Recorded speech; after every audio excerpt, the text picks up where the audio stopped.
Muy buenas. Nuestro trabajo sobre la pedagogía por la paz, en lo que tiene que ver con la educación para la infancia.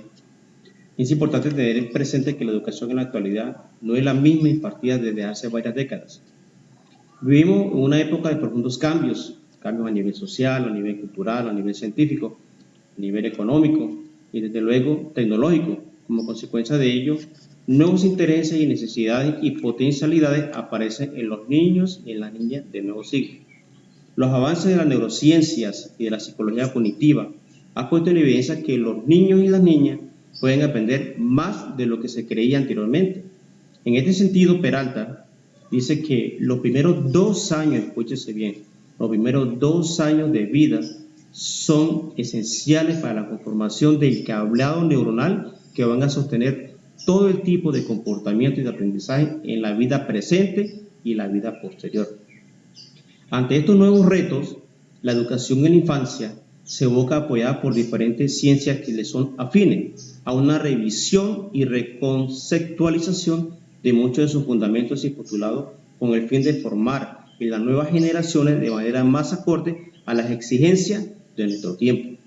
En este orden de ideas, varios han sido, por decirlo de alguna manera, los precursores, aquellas personas inquietas que con sus ideas, con sus opiniones y aportes y razonamientos han contribuido pedagógicamente en este asunto, como lo son Comenio, Pestalozzi, Rousseau, Froebel, Kroll, Montessori y otros.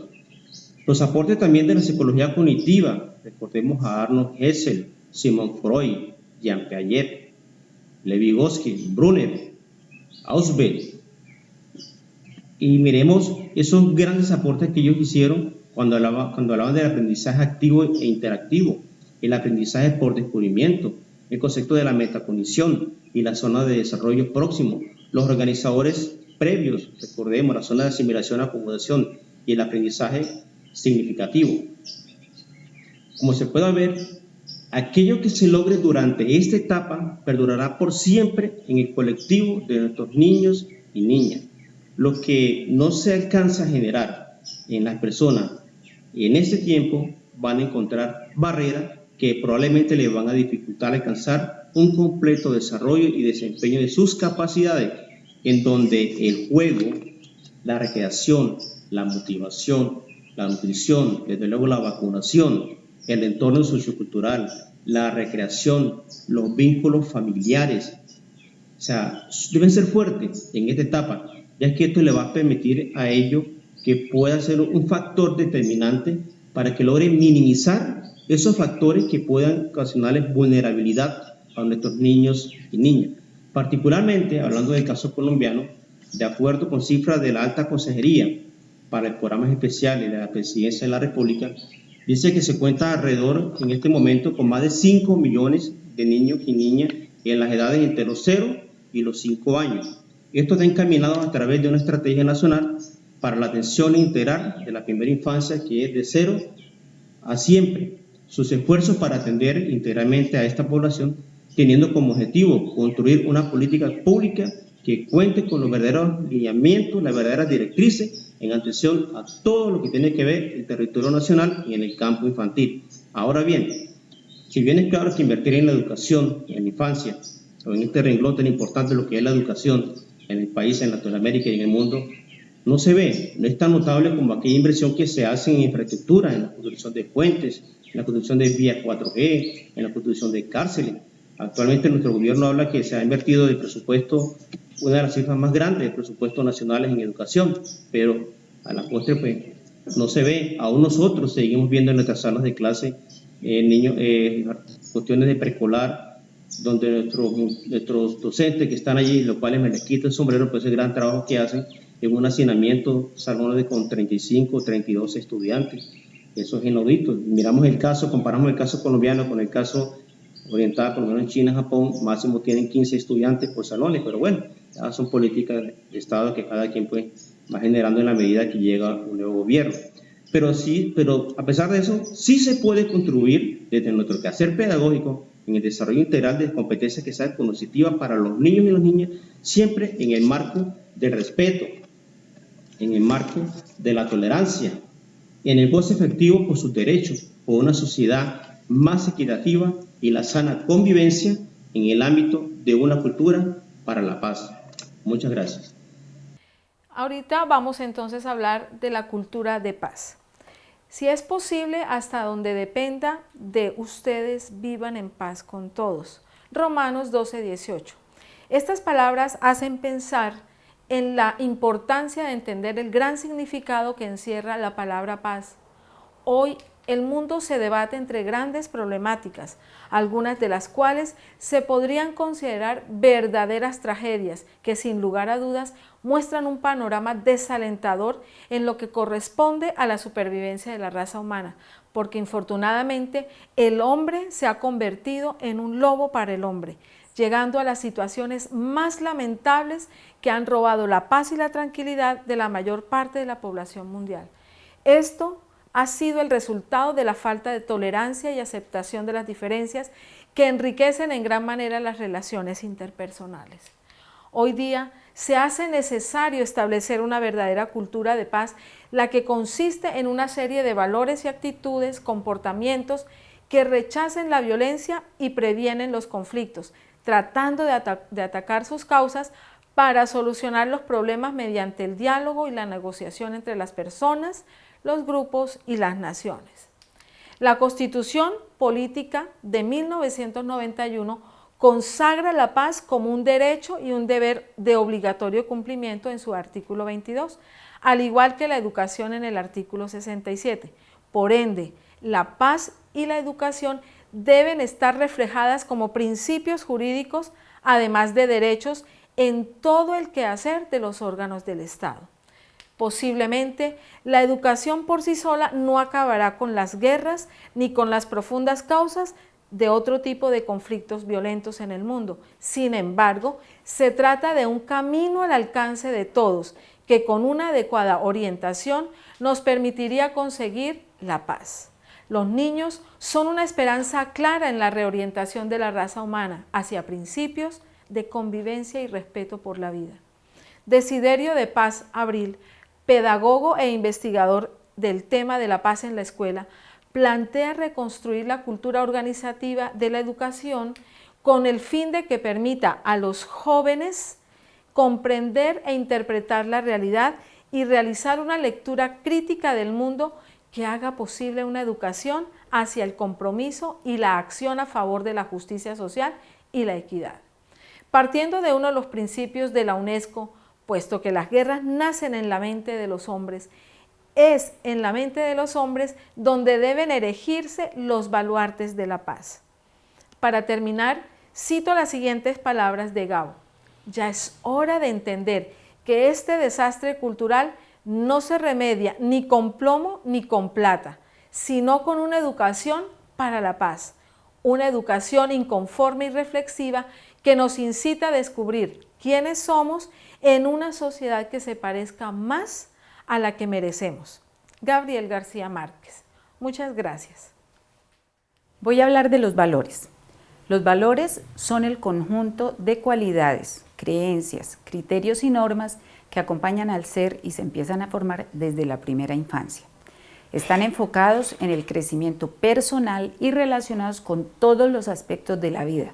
Son internos y subjetivos, regulan la convivencia y el bienestar, modificando el comportamiento y se vivencian en todas las relaciones interpersonales y entornos donde se desenvuelven los seres humanos.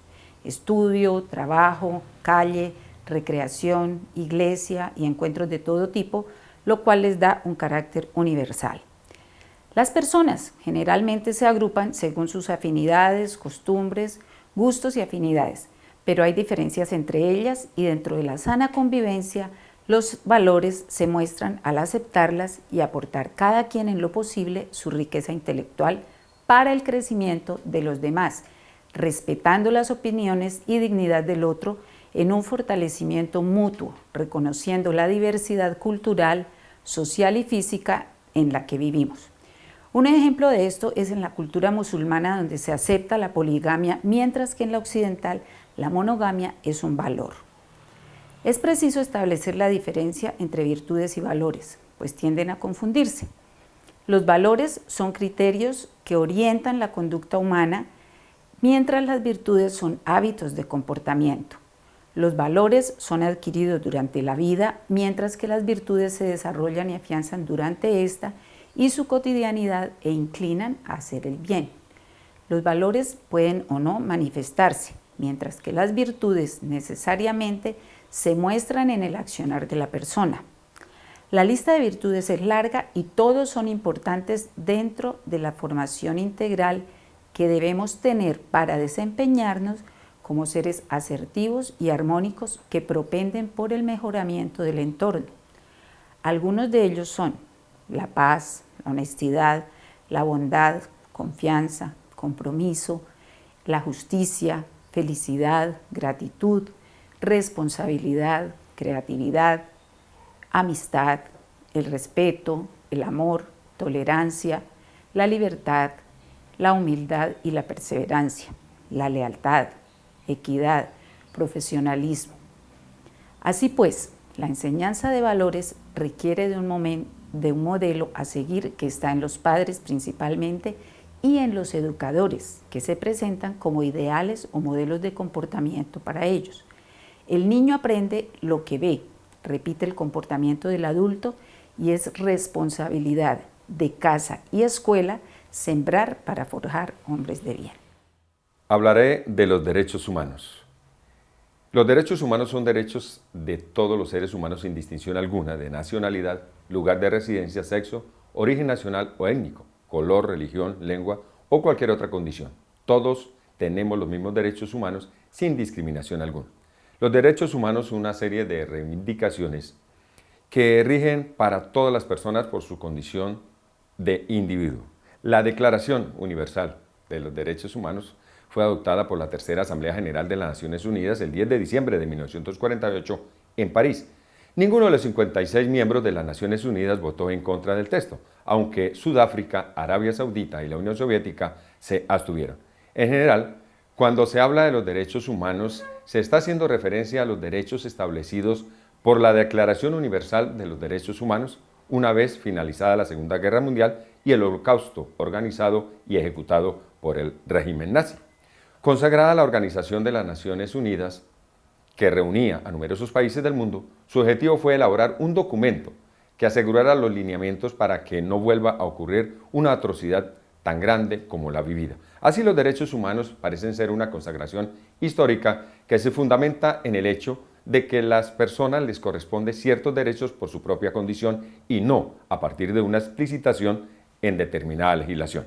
Los aspectos contemplados en la Declaración Universal de los Derechos Humanos parecen concebir a los hombres como ciudadanos del mundo, sea cual fuere la religión o la región en que les tocó por suerte nacer. La Organización de las Naciones Unidas defiende la paz, los derechos humanos y el desarrollo. El secretario general de las Naciones Unidas subrayó que la ONU no trabaja a favor de ningún grupo de países en particular, sino en la defensa de los principios universales aceptados de paz, derechos humanos y desarrollo. La educación en derechos humanos es una herramienta para lograr los cambios sociales. Se trata de un proceso de aprendizaje en el cual se ponen en juego los valores de las personas teniendo en cuenta el respeto propio y para con el otro. Es una práctica de promover la autoestima y el enriquecimiento personal mediante valores de paz, tolerancia y respeto. Se trata de una educación que tiene como eje principal la formación de la persona. El artículo 26.2 de la Declaración Universal de los Derechos Humanos recomienda a los estados incluir la educación en derechos humanos. La educación tendrá por objeto el pleno desarrollo de la personalidad humana y el fortalecimiento del respeto a los derechos humanos y a las libertades fundamentales. Deben promover la comprensión, la tolerancia y la amistad entre todas las naciones y grupos étnicos o religiosos y debe fomentar las actividades de las Naciones Unidas para el mantenimiento de la paz. Pero la educación en derechos humanos no se limita a impartir conocimientos sobre derechos humanos. Fundamentalmente trata de cambiar actitudes y comportamientos y desarrollar en las personas nuevas actitudes que les permitan pasar a la acción.